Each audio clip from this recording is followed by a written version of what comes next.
and welcome to episode 22, Book Specs. In this episode, we're talking about all the parts and pieces of a book. So, hello once again, Sunny. We've seen each other a lot lately. We have. Yeah, so let's start talking about what are you up to, because I'm excited about the new things that you're working on. We've seen each other a lot because we're working on interviews and lining up interviews for the end of the year and into next year. And I've been working on, I'm trying to get some nonfiction work into my portfolio. So I actually have a nonfiction book idea that I'm working on too. So I was like, I figure I should spend more time in that area if I want to write a book about nonfiction. Why don't I have any nonfiction pieces in my portfolio? That kind of occurred to me. So yeah, and I've been listening to some nonfiction webinars, and yeah, so that's kind of where I'm at, what I'm doing. And I think it was a nice surprise that it almost seems to fit you, and you're at ease at it, and it's actually fun, like the whole research that goes into it. I think because I like research. I think so. I didn't realize I did, but I do. Like, that's my first, when anything happens that we don't know about, I don't know about, my first go-to is like research it. I have to research it, and I have to, I like figuring things out. So nonfiction, that part of nonfiction is really fun. I like having, figuring out the research and then trying to incorporate that into, like images in a story. It's fun. And I think one of the main things I like about nonfiction is because you're still telling a story, but because you have all that research and information as a backbone, there's not as much pressure on you as a storyteller, because like you're just basically like taking all that and trying to like mold it into something interesting and fun, rather than you got a blank page and maybe an idea. Right. Then you have to like grow that into something amazing. So I like that. I do feel a lot more comfortable. It's kind of like I have that more support in that area. Yeah, like there's a ground underneath you, and you're like, okay, this is the fact, and from here I just have to figure out how to say it in a more exciting way. And the illustrations are not, when you think, at least when I used to think nonfiction, it was like, oh, it's boring. It's not. The illustrations are really cool too. So yeah, there's some really, really fun nonfiction books out there that I love, that I have, and I didn't really, honestly, never really thought of them as nonfiction, but I'm like, yeah, it's about the earth. So it's about science, so that's nonfiction. It's like, I think some people I know I was stuck in the mindset where nonfiction is, dry, it's just animals, and it's just like an encyclopedia. But there are tons of stuff that's nonfiction that's really interesting and fun. Yeah. Telling the story of anything, how the lamp was made or whatever. It's actually very exciting. It's like the Discovery Channel, but for kids. Yeah. And I love watching that stuff. So I am excited about your project. I know you can't talk about it, but I'm very excited about it. There was, so just jumping back into the interviews, where we are starting with, we have some very cool, very, very cool illustrators and authors coming up. And some of them are from the marketing group. When you're debuting a book, you kind of join forces with other debutees or debutants. I don't know why you would say it. People that are debuting their books. Yeah, I don't know if it's debutante, because that's I think debutante is something else. It's like debutees. Would that be? I write, people. I actually write. I would just other debut authors. Yeah. There we go. That sounds more real.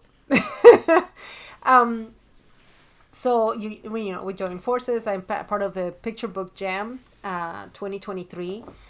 And we're going to interview some of them. And I'm so excited because I am like a fan of some of them. So I won't mention their names until we are actually interviewing them, but I'm very excited about it.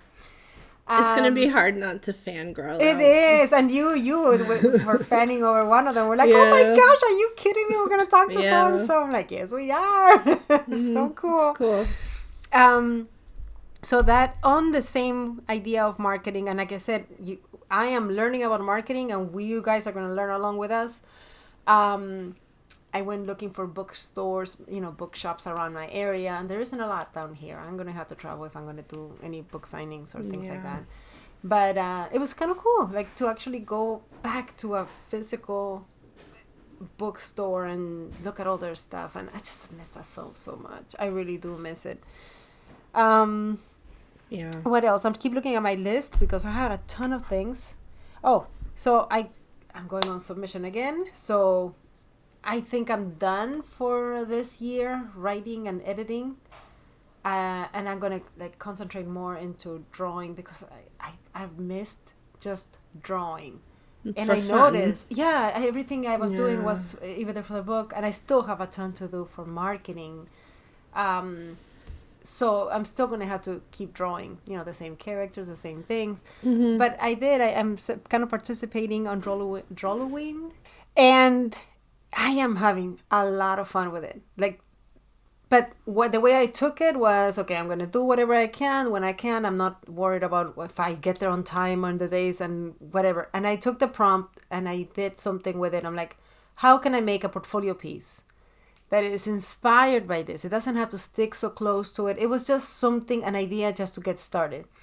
So it got me drawing and faster, and that's what I needed. I needed to draw finished pieces faster, or a mock-up or something, or just an idea to get me going. So I am happy that I'm drawing again and exploring new ways of coloring, which is where I wanted to head into. And I worked on that website. That's what I did. That was a monster for me because I'm not very techy, you know that. And I think I'm happy with it. At least for now, I'm happy, and I got the media kit out there. And I'm done for now. I do have some other pages I have to do, but at least at this moment, I'm done. That's all I have. I still haven't looked at it on my computer. I'm sorry. I need to look It's at fine. it. I know. I fixed it the other day as much as I could. That's it. It's good enough. You did a great job. Just the fact that you tackled that. I kept wanting to, like, are you sure you don't need help? You did it all by yourself. I didn't do anything. There were, I don't know how many open windows with videos on how to. And it was like, how do you fix this specific thing? And then how do you do this? And it was over and over again. But I got through it, and I did it. And then I got an email from Wix saying something like that some things are not working in my website and SEO, and I'm like, okay, that will have to be tackled some other day. It looks pretty right now. Let's go with that. Oh yeah. No, that happens to me a lot, especially when you're creating new pages. If you don't name them correctly, sometimes you have to go back in and make sure everything has the right page title.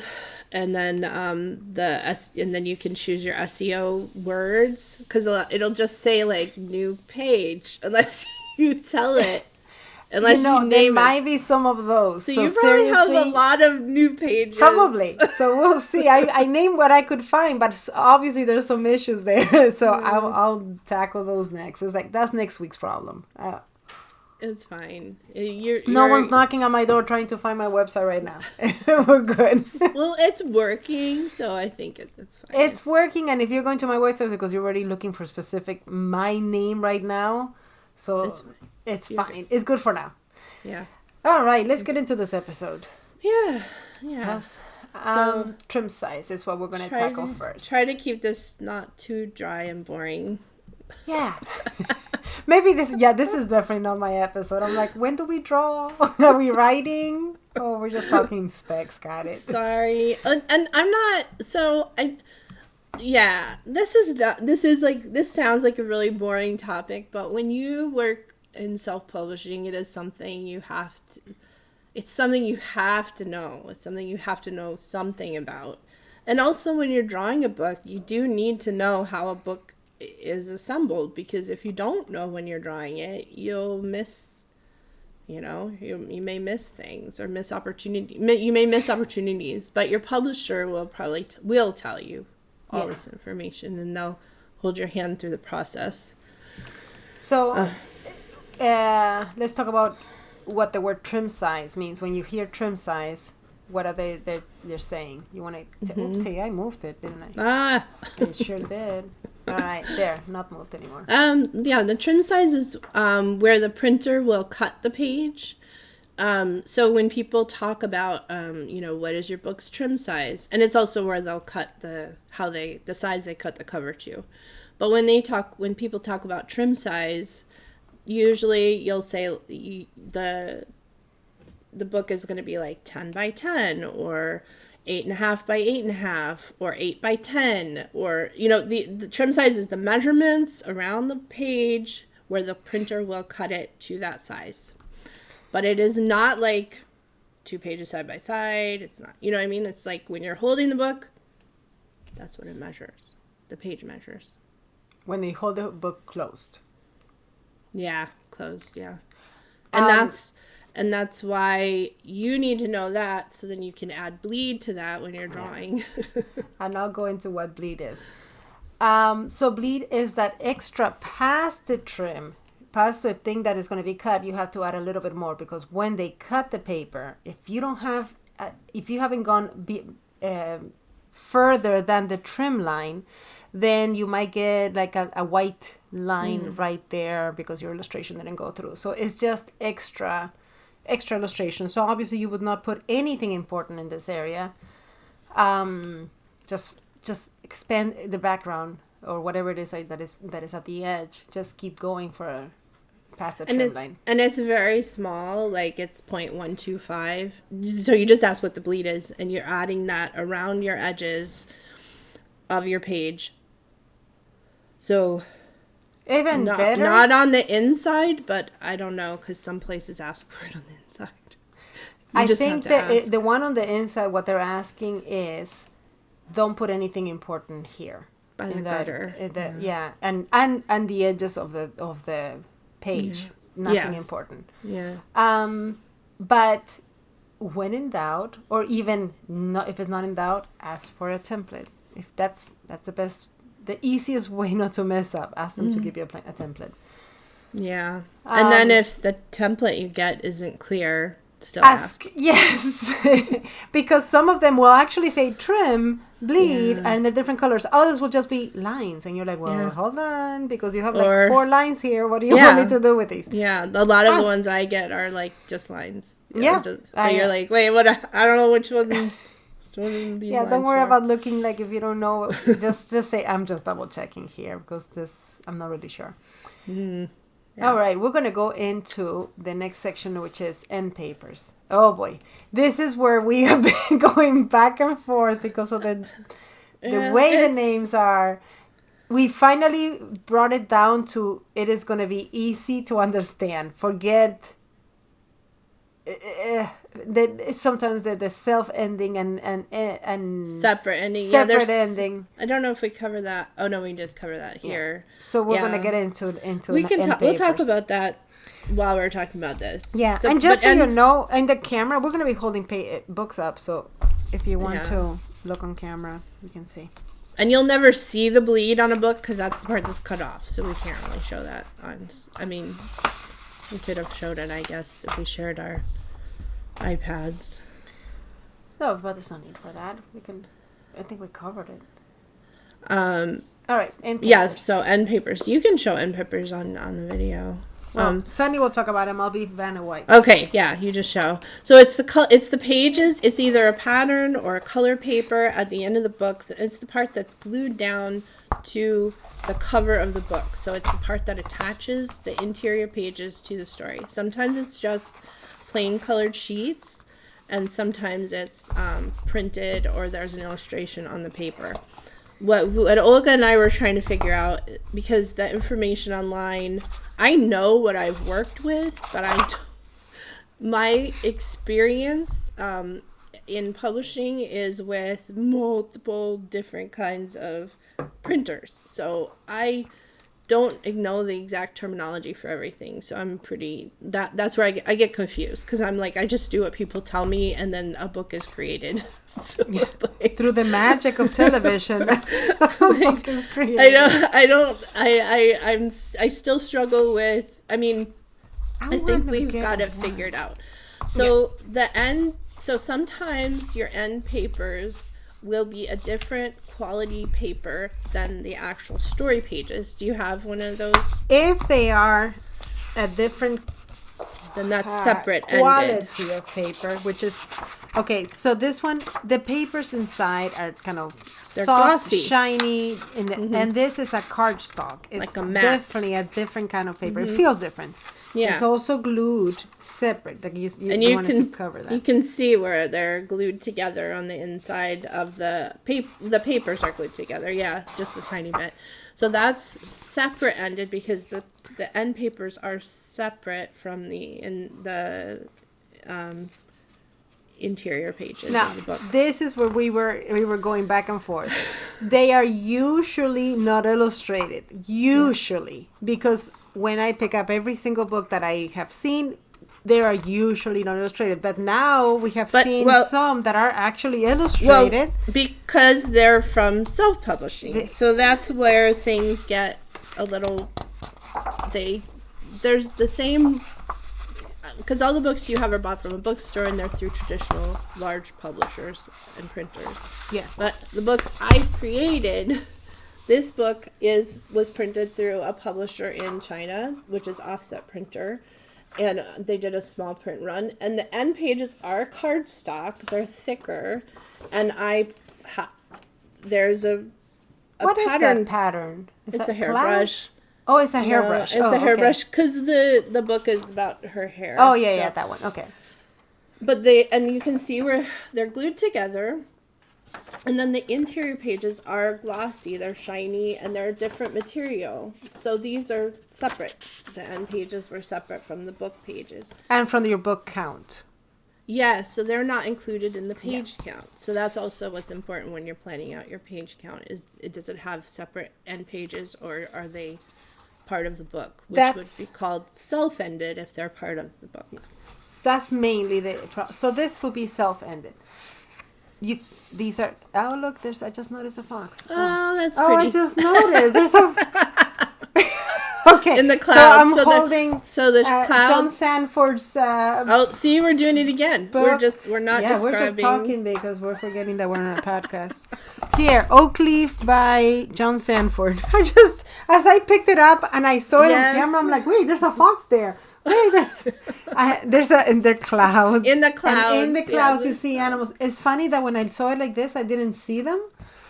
You know, this is okay. Jumping off completely on another direction. The reason why I know tangents. The reason why I noticed it, and that's actually a trick that when you're illustrating, if you want to see your mistakes, hold your. You can do two things. Hold your drawing towards a mirror, and then look at it in the mirror, or flip it upside down and look at it, and then you'll be able to tell what's off, or flip it left to right. Left, yeah, on the iPad, just flip it, and then you'll be able to catch what's wrong with it or other things. You're able to see things differently. But anyway, here he began to tell the story in the end papers, and they are printed.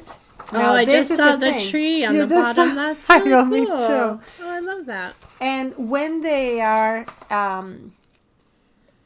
self-ended paper, when they're self-ended end papers, this is why they need to come up with better names. Self-ended end papers. The quality of paper is the same paper that they're using inside of the book. So it's just part of the book. Mm-hmm. So when you do that, that counts as your page count. When you have separate the color pieces at the end, those don't count towards your. Oh wait, I have one more to show. So this one is a book that I did not illustrate, but I designed, and this one has separate end papers. But there is, like I said, there's printing on the. I mean, I put these images on, and it's a basically the artist painted painted the art, and then I put it on the end pages, and they glued it, and it is separate. It's different. It's different paper. So this And it one's is different paper. and this one's shiny. But I planned it that way, and they did ask us not to put any text on the pages that were end papers. Okay. So I don't know how it works there, or what are the rules? Maybe rules are changing. I have no idea. But I think then, most in traditional publishing are self-ended that I've seen. Yes. Like I rarely see that separate ending. Like in the this is also an end paper, because we were showing me it is color on this side, but it is the same kind of paper. But if you so I think that's brothers, by the way.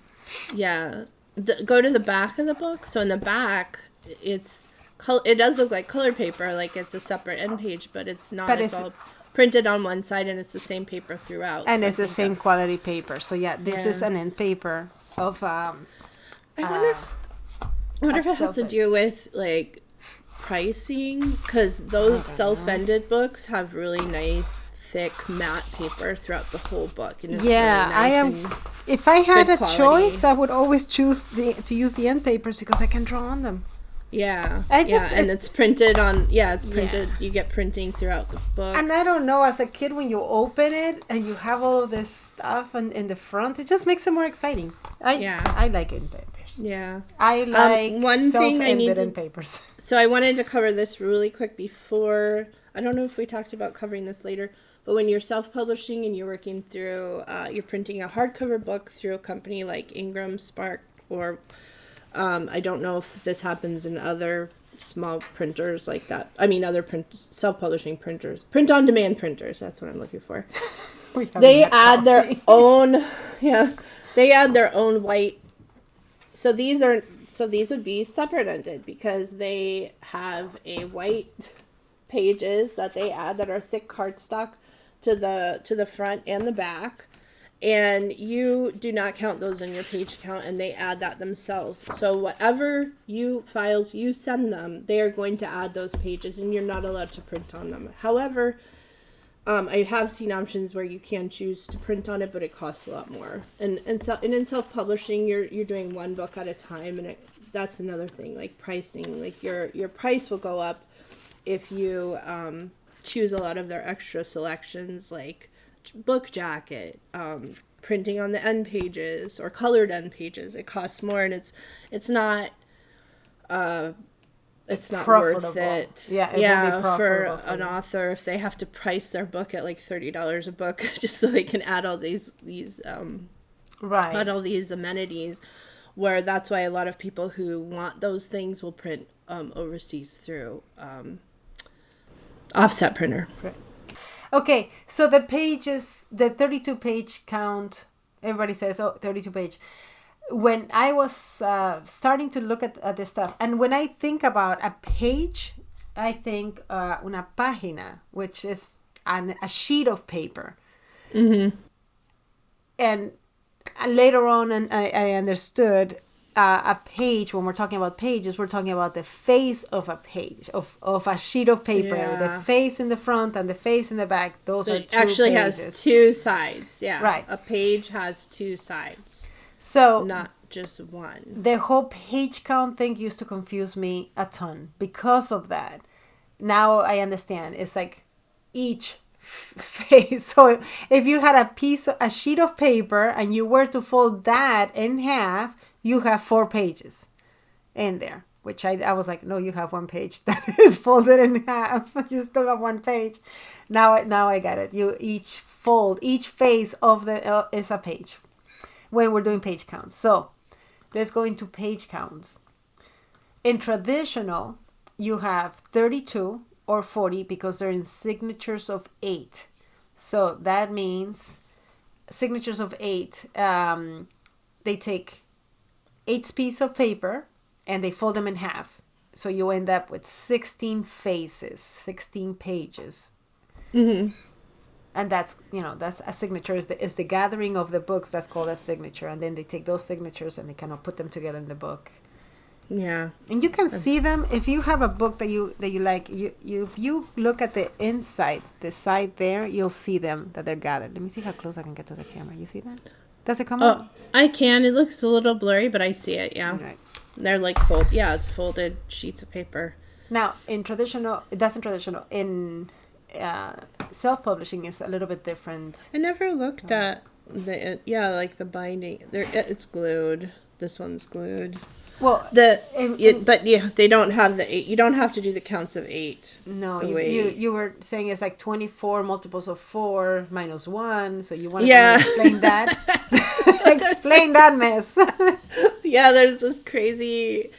The minimum page count for print-on-demand publishers is 24 through the standard print-on-demand publishers that self-publishers use are Ingram Spark or KDP through Amazon. And both of them require you to leave one page for them to print their publisher information, which is just a small thing in the corner, but they're not going to put that on any of your pages that you submit. They throw that in as extra. So you want to keep one page off. Their multiples are of 4, not 8. So if you submit a book that's 26 pages, you need to up it because that's not a multiple of 4, So it leaves you a lot more wiggle room for page count because, like, let's say you have a 32 page book, but it ends up being like 34 pages, and you're in traditional publishing, and you're like, oh my gosh, now I have to figure out how to turn this into a 40 page book because I can't turn it into a 32 page book. But if you're self-publishing, you don't have to move it. You don't have to add 8 whole pages if you don't. You're not at 32.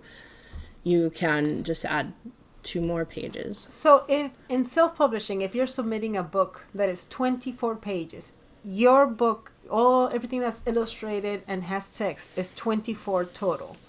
You will end up with 28 or 20 or 32 total pages. Do they put 4 in the front, 4 in the back, or just if you're printing a hardcover, you can't. So here we go. You cannot print hardcover picture books with Amazon. You can, but they have to be 72 pages, and that's unheard of for picture books. Right now, their minimum page count for hardcover is 72. So the best option is either do offset printing for hardcover or Ingram Spark, which they add. I showed you before, they add the white pages at the end for end papers. So I guess if we were counting this. And this was a 24 page book, they're adding 1, 2, 3, 4, because this glued down to the front of the cover is a page. So they're adding 4 at the front, 4 in the back. So 24 plus 8 is 32. Yeah. Let's see. 24, 25, 26, 27, 28, 29, 30, 31, 32. Yeah. So it is. Yeah. Got if you have a 24, it ends up being actually a 32 page book. And that's the other thing. I was like blown away. I was like, oh yeah, I was like, Olga, how did you plan out your softcover book? She's like, I don't have a softcover book. And I'm like, what? There's no paperback version for your book. It's just hardcover. And I didn't really think about that.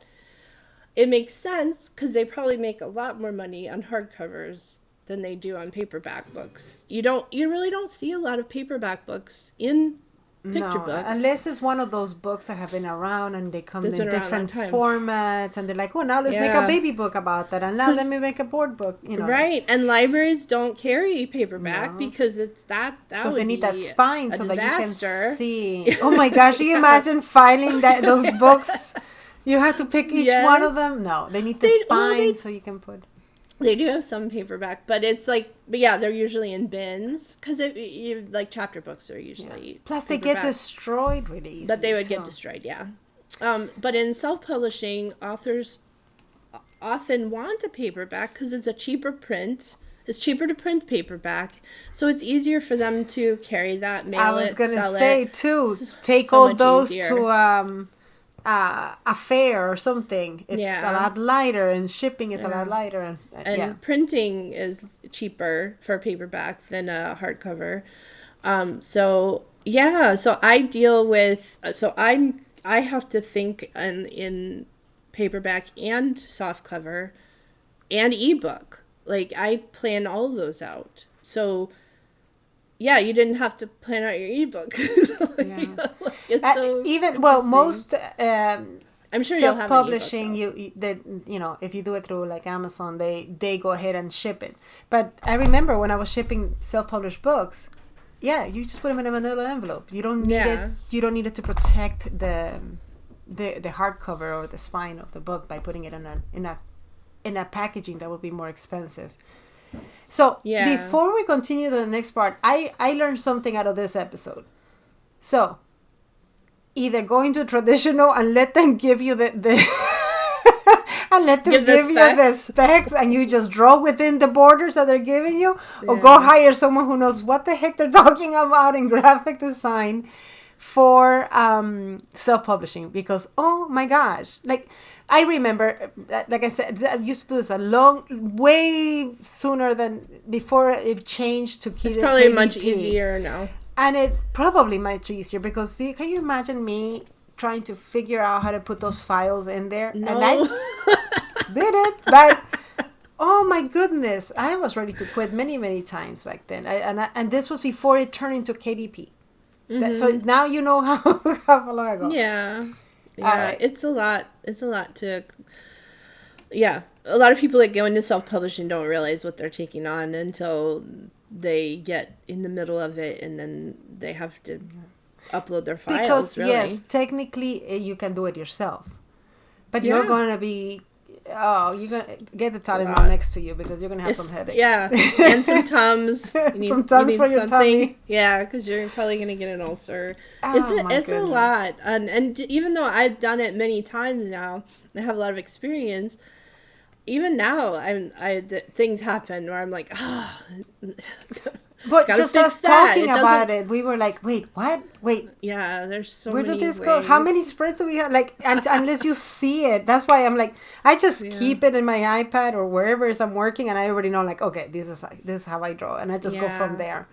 Well, I work I use InDesign to lay. I use my iPad when I'm drawing, and everything's in my iPad. And that's why the iPad's so nice, because it's all just laid out there, and you have your files on there, and you can just click on them and view them as a PDF, and it's really great. But when I'm designing a book, I work in InDesign, which does the same thing. It lays everything out as 2-page spreads, and I can just flip through them, and it makes it so much easier for me to visualize how the book is going to look. That's why the iPad's so great. And that's why it's good to look at your whole, that's how you plan your book. You want to look at it together in a PDF or in some kind of way you can put all the pages together and just flip through it and see it. Yeah. And plan it. And I was able to finally say, no, I don't need to pay for that anymore for InDesign. Because I don't have use for it anymore. So I'm like, let's not pay for that. I stopped paying for Photoshop too. And I'm like, I wonder when I'm going to need that. So actually, no, I am paying for Photoshop, but just for Photoshop right now. And I'm questioning if I need to. The one thing I like, though, about Photoshop is that I can cut and paste and move things around without them getting blurry. Yes. And I do that a lot.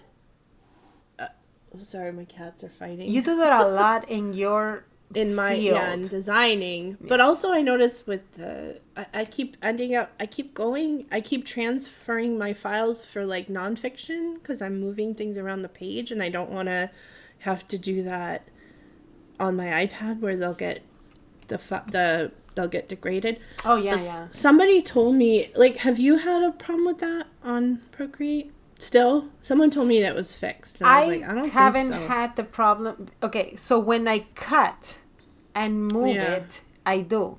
But if I cut and paste it onto another layer and then move it or change it, no, I don't have a problem. Or if I duplicate the layer and then expand it and then erase whatever I don't want, it doesn't do the problem. So maybe it's just when you cut and paste, it's degrading the It's quality. When you copy, when you cut and paste. So what I do is copy and paste, or just, select that section and make it a new layer. Yeah. So I haven't encountered, but most of that stuff I do in the sketching time. But if I might have to do something, I don't know. It's just so much easier to fix it and I know, but paint you over move it. things around the page. I think okay. So I think the reason you don't need it, you don't need Photoshop, is because you are such a fast painter. So if I you just fix it. it's faster for you to just redraw something than to move it around the page and change it. Maybe maybe it is. It's kind of like I'll just do it. Yeah, but wait, I became fast because of the iPad. Yeah, honestly, because in Photoshop I wasn't like that. Yeah. So it's just easier. I don't know. It speaks to me. That's what I wanted to do. That's it. I don't know why that magical box. That's what I wanted to do. All right, let's go into cover and cases. Yeah. So cover is the same thing as case, and I understood that. I learned that recently. I think, I don't know, a few months back. This is the cover. It's what's underneath the jacket. Whose book am I holding here? The Creature of Habit by Jennifer E. Smith, illustrated by Leo Espinosa. Yes, you sent me this for my birthday. I did, yeah. She sent me this for my birthday, isn't that sweet? I love the book. It's so cute. It's adorable. So, the jacket. I'm holding the jacket. Look at that. So okay, I just have to stop. Can we just pause here and admire? No, hold it up. I love this cover. This is an awesome cover. So brilliant. Yeah. So let's describe it. Okay, there is on the cover is this puffy white creature, and the title is called the Creature of Habit, and the title is on his inside him on his tummy. He's white, so it all fits within him, and he takes up the whole cover. He's adorable, and it's just him with a blue background. It's so simple, and then the author and illustrator on each side of his foot, just by his legs. It's just. I think we talked about that we have to do an episode on covers. Yeah. And we will. We'll definitely have to do an episode on covers. Yeah. I love that. I stopped to look at that because the cover is so eye-catching. It's just sitting on a shelf and he's just there. It's just huge. It makes you want to pick it up. Yes. So this is the jacket, and we're going to cover jackets and how to what it does. But what's underneath the heart, and I'm tapping on it. Is the case or cover. So that would be a hardcover. This is what you'd usually see. If you're going to go into self-publishing, they usually don't have the jacket, and if they do a hardcover, traditional books come with the jacket. Yeah. So unless you print overseas, then jackets are an option because it's cheaper. So for when you're designing the cover, there's also a different ask for a template because there's a different trim, because if you see the cover is bigger than the sheets inside, than the pages inside. Mm-hmm. So the dimensions will be different than the interiors. And it's glued to the board of the book, and it has to wrap around the edges. Right. So when you're planning the hardcover, and this goes for self-publishing, when you have to plan your hardcover and then your soft cover, they're two different templates, because the hardcover template comes out further to wrap around the edges and glue down to the board of the book. And so when you're doing your dummies, you're doing it just dummies, you don't need to worry about it. Yeah, don't worry about any of these special trims or bleeds or any of that. I mean, you can make the notations there if you wanted to, but there's no need for any of that right now because you're just drawing the thing. But when you're you will need a template. Yeah, and when you're drawing your cover and you're planning it out, that's why it's really important to leave space on the edges, because you don't. If you put your art close to the edge, it'll wrap around the edge of the book. It's not going to work, and that's why you really need a template from your publisher, so you can make sure the art fits. Unless you want, unless you want it to wrap around. Unless you want it to wrap around. So this is what I was going to say. Yeah. So the illustrations on, I don't have a single example of a wraparound cover here. You don't? No, look at that. That one is the one you're holding. Oh, darn it. It is. As I'm holding it. The art goes from, wraparound means the art goes this from is the one I wanted to hold. Hold on, because this one, back. But this one's more obvious. That's tree, so you don't really know. Oh, I'm holding up a newer one that I just bought from Mac. Barnett, and illustrated by John Klassen, is the Three Billy Goats Gruff. This is the case, I the love cover, it. and when you open it, there's the Yeah. goat going from the front to the back. Yeah. That would be a wraparound cover. So, but what's brilliant about that is the front of the goat is on the front of the cover, Right. and the back of the butt. goat is on the back. Yeah, his butt is on the back. It's so cute, and then the spine just cuts him in half. It's really, really brilliant. So this was interesting. It was funny. When I was designing my cover, you had said, "Oh wait, you can't put all that stuff in the back of your cover because Yeah, I didn't what even- about your blurb?" And I'm Yeah, I like, didn't "Oh, okay." know. Like I didn't know what about I it. meant. So, for example, now I'm holding the New in Town by Kevin Cornell. One of my favorites. He has a wraparound cover. ton of stuff in the back. But doesn't matter. So let's describe. Okay. On the back cover, there's a house. Like, it's the town. It's a book about Yeah. the town. So the town is on the back and the front of the cover. But on the front, he left room for the title. There's sky and it's blurred out a little bit so you can have the title there. But on the back cover, in self-publishing, most of the time authors will put a blurb because they don't have a book jacket. So on my book, not. on the back of my book, I also have a lovely mess of items there. And your concern was, what about the blurb? Yeah. And I was like, so I'm like, so wait. used So to- I asked my publisher, I'm like, do I need to leave room for a blurb or something back there? And they're like, no, that goes in the jacket. That's for self-publishing. I'm like, okay, yeah, okay. Sorry. No, that's okay. But I asked. Yeah. I was like, wait, I'm doubting. What am I? How come my design that I sent them the first time was good, and then now all of a sudden I'm like, the blurb. The blurb goes in the jacket, Yeah. which That's is where nice. we are moving.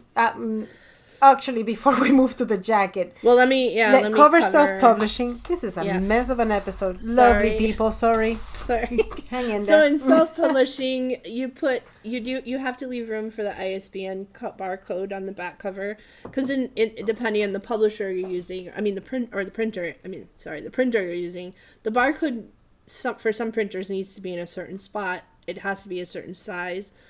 And then if you want to put a blurb, you can. You don't have to. That's not required. But in self-publishing, if you don't have a jacket, then you don't have a place to put that, that snippet of information to The get people's author's interest. information. Or just it's just kind of like a elevator pitch, or just something to get them interested about the book. I noticed too this is not everybody, a lot of self-published, they have like a company or something, or They create their own printing Yes. publisher name. or they have more that goes with the book. True, yeah. So they want to kind of advertise. Yes. Sometimes they'll put, if they have extra books, they'll put it on the back. I discourage that, because I'm like, traditional publishing, you don't do that. You may put it in the jacket, but I most can of the understand time, why they do, because that's their chance. definitely advertising. Yes, because they have Yeah. to pay for all the advertising that they have to Yeah. do. So I understand. It's like, Yeah. if I'm getting it out there, I want the reader to at least Yeah. look at what else I have. So I get it. Okay, so going into jackets, that's in traditional. That's where this information goes, and these little flaps that fold in. So again, when you're illustrating a jacket, you're gonna need a different template that they're gonna give you, and look how big they are. And it'll show you where the information goes. And once again, I'm holding the New in Town by Kevin Cornell. Huge. It's almost like a poster. Yeah, it is huge. This is the books are. And you books, did I made that like on 10 your books. iPad? I did. Would you have like 2 layers? No, no. You would be surprised. I want to. Oh. You know I think what? it also depends on what kind of iPad you have. Let's do this live. I am actually going to look to Can see. you show your cover? You can't. No. Oh yeah, I can show my cover, but we haven't done that. Hold on a minute. Looking for. Here it is. I have so many files in this thing. I'm just waiting for it to crash and go. Nope, I've given up. Here we go. Let me tell you exactly what I have. So my settings. Watch me delete it by accident. That'll be funny. It is 22 8.13 by 11.5 at 350 dpi. Mm-hmm. And did you do all your pencil. Did you do all your files at 350? Yes. Okay. And I have a ton of layers in here. I don't know how many layers it was going to allow me, but I'm looking. It says layer 64. So just so you know that there were 64 layers at some point in here. I don't know if they're still there or if I squished them. But you're really good at merging your layers. So. Yeah, after a while, it's like, okay, I'll fix it. If you ask me to fix it or change it, I'll just paint it. Mm-hmm. So that is, that's the jackets. You want to go over a little bit on, we're going to do covers. We're going to do an episode on covers. So this is a super quick of what the title should be. Yeah. Because right now we're talking about book covers and jackets. And so when you do that, you have to plan where the title will go. And traditionally, if you have a jacket, you don't have to put the title on the book cover. If you have it on the jacket, it isn't always. Actually, I have one book here that I love, that doesn't have. Here's an example. No, we're talking about that later. Yeah, you do that one. Again, the Billy Goats that I just bought. There's no title. There's no title. It's just a drawing. It's beautiful. Beautiful book. Yeah. The title is inside, the title, of course. Yeah. But it was on the jacket, just not on the cover. That one the Creature of Habit. It doesn't have any. The cover doesn't have a title on it because it's on the jacket. Yeah. So when you're planning a title, I know, Olga, you didn't have to do like the text, but you left like an area on your right. Cover illustration, and you left room for the title. So when you're illustrating your cover, you want to leave at least 1/3 open. It really depends on the art. It depends on the book, like what kind of what message you're trying to convey with your cover. If you're trying to show tension, then maybe you don't need quite that much space. But when I design a cover, I plan it in a way that you need to be able to see that cover, that title, when it's very small, like as a thumbnail on Amazon or and you need to see it when it's large. It's not a fast rule of 1/3. Like here's an example, picking up Newton. But that's 1/3. He left 1/3 space. 1/3, but there's illustration in it. It's not like you cannot illustrate in that section. Yeah. But you just have to make sure that your title is, boom, it's clear. Mm-hmm. You see it. It's easy to read, and you don't want anything interrupting it or behind it, so you can't see the letters. Here's more than 1/3. Yeah, that's almost half in the sky top. Mm-hmm. And this one takes up the entire.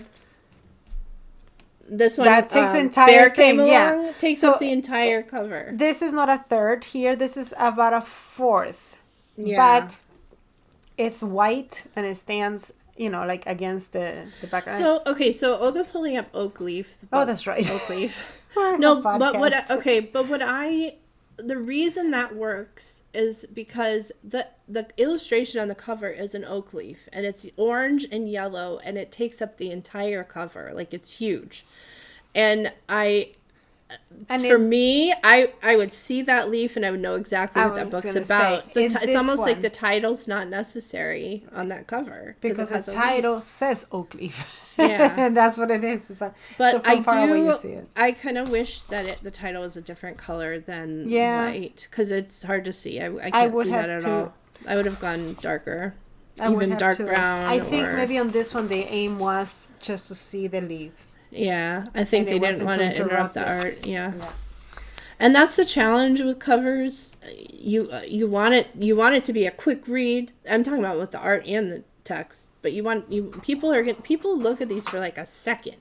You want them to be able to see it and then know exactly what the book's about. Well, that's where your art director comes in, and he or she is like, this is my word, female women.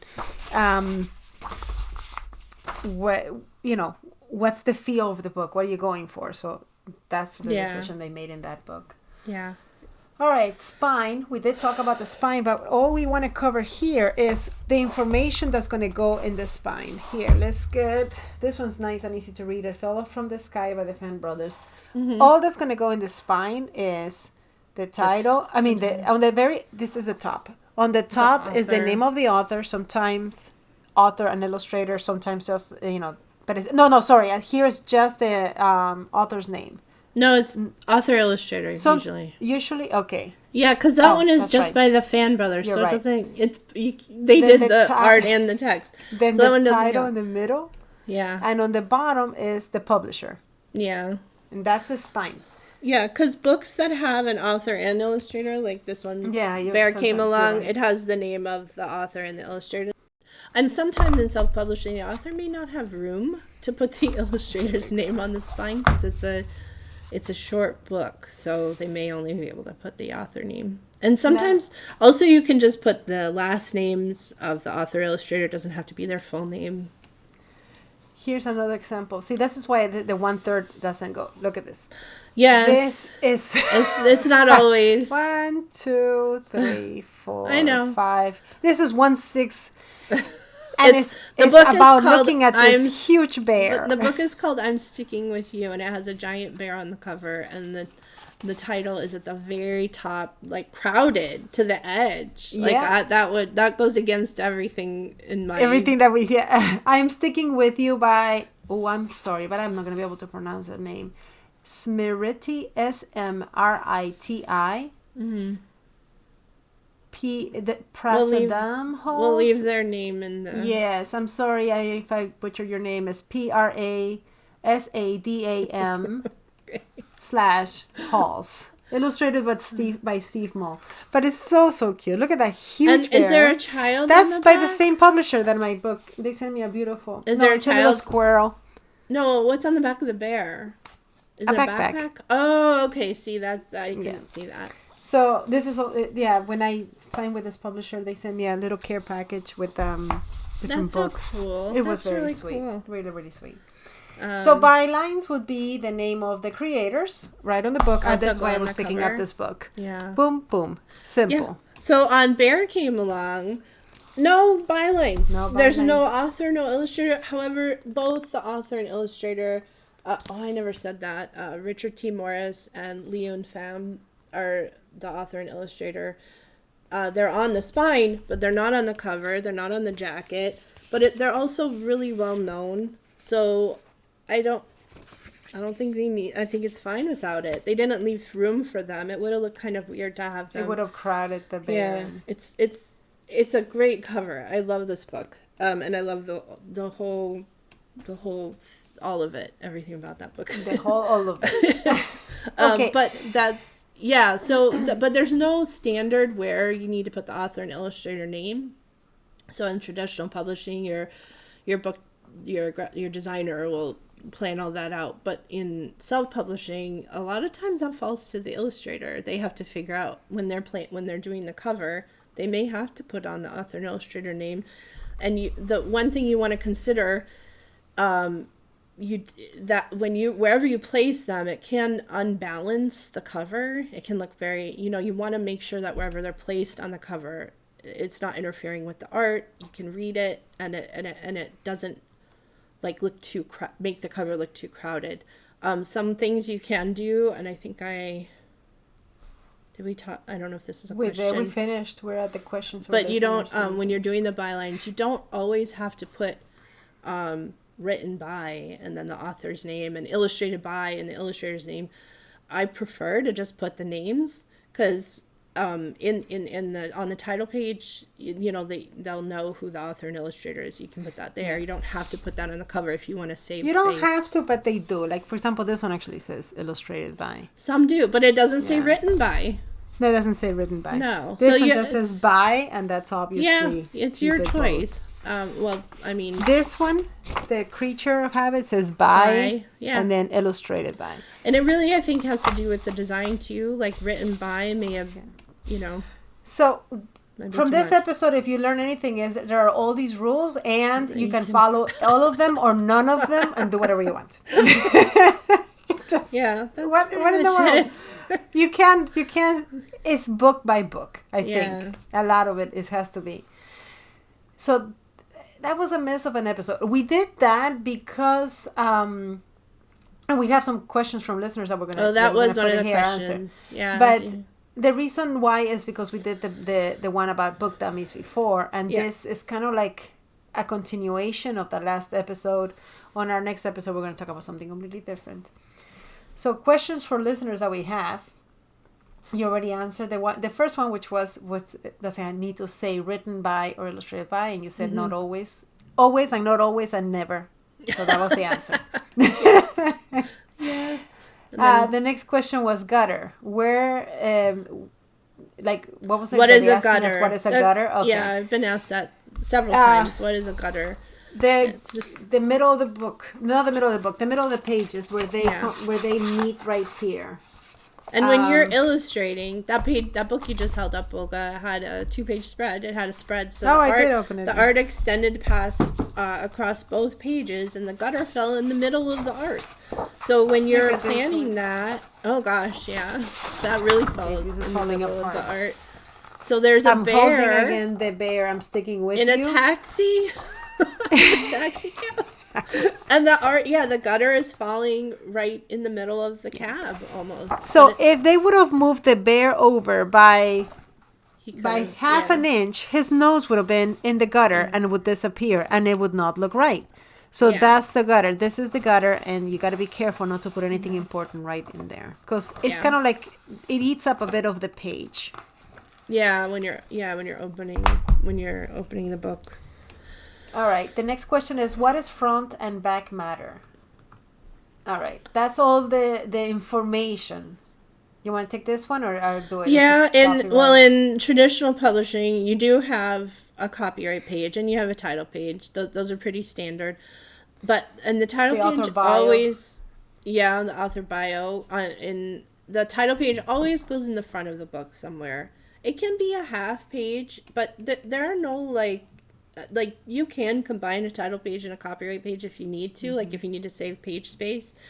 You can put your copyright page in the back. I've seen that in traditionally published books, and I did that in a book recently because we ran out of page space in the front, so we put the copyright page at the end.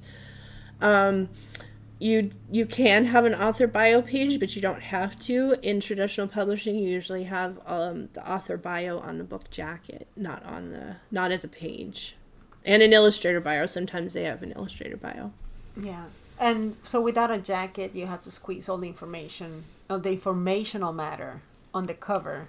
Yeah. Yeah. So having a jacket gives a lot of extra room and freedom to get more creative. And you save page space. Yeah, you do. It gives you more pages to work with for the story rather than having to put an author bio page and. But in self-publishing, it's just not financially. It's not an incentive to get a jacket. Yeah, and honestly, I mean, this is from a mom. I would always take the jackets off. Of baby books because. Get ruined. What kid does not destroy the jacket? Yeah. This is what I would do. I used to get the jacket and put it inside the book, fold it like this. Oh, really? Yeah.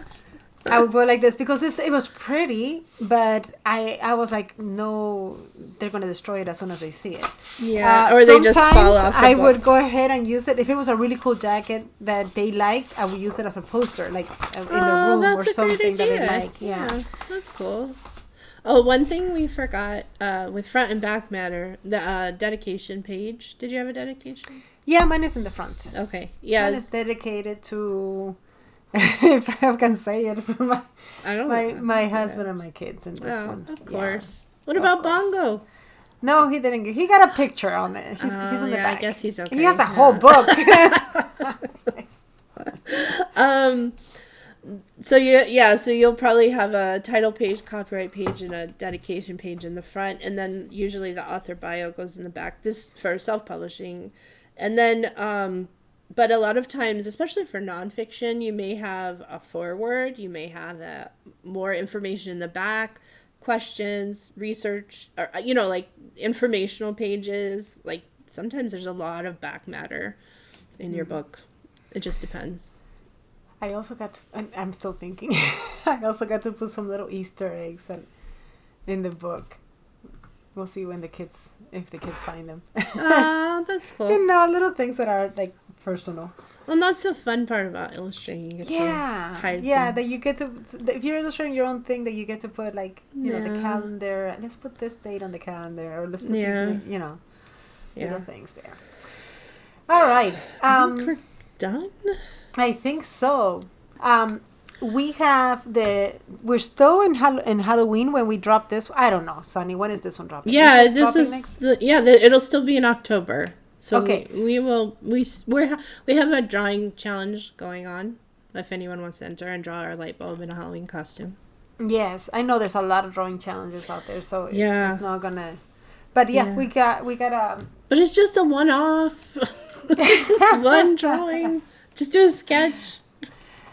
If you want to be promoted and put your, we'll put in the share your art. We'll share your art, on the Instagram thing. Mm-hmm. On the Instagrams of Illo Chat. Well, and we shared it on Twitter. I think I retweeted. Well, if it's on Twitter, we'll retweet it. Maybe I'll do another one. Maybe I have to put him now on something else. Yeah, maybe I'll do it. Like, okay. Nobody wants to do it. Maybe I'll do another one. I'm doing Halloween stuff. Yeah. At least for now. Oh my gosh. I think I'm also doing some of this drawing because I am overwhelmed with the stuff that I have to get done. Marketing, Yeah, well, I did the Amazon. I had to do the Amazon. Did you do your author page? Yeah, I started it. I start everything. I don't finish anything. It's just, I'm getting it done. I'm getting it all done. I'm getting the Goodreads done. It's not creative. Yeah. I'm going down a list going, I have to do this. I have to do that. I have to make a list of bookstores. I have to make it. And I'm sure a lot of the stuff is not have to, but I should if I want to, to make it a better chance of it doing well. And now I'll get there. I'll get there. But in between, I'm going to be drawing fun stuff. What am I drawing now? I'm drawing some families going to a party or something. Well, Are they going to a fair? Yeah. I'm going to a party, and it's like creeping up with the Joneses was the theme. But I'm like, but I'm trying to make it so that there are illustrations that I can use. Yeah. So I was like, okay, I need a family. You're going to have all this creepy art in your... I know. I'm going to be like, this woman is doing all this creepy stuff. Well, no, because see, for the one with like skate or die, and I'm like, I don't want to draw that. That so was awesome. Thing. Yeah, a love thing. That was great. That's a good That would make a great Valentine card.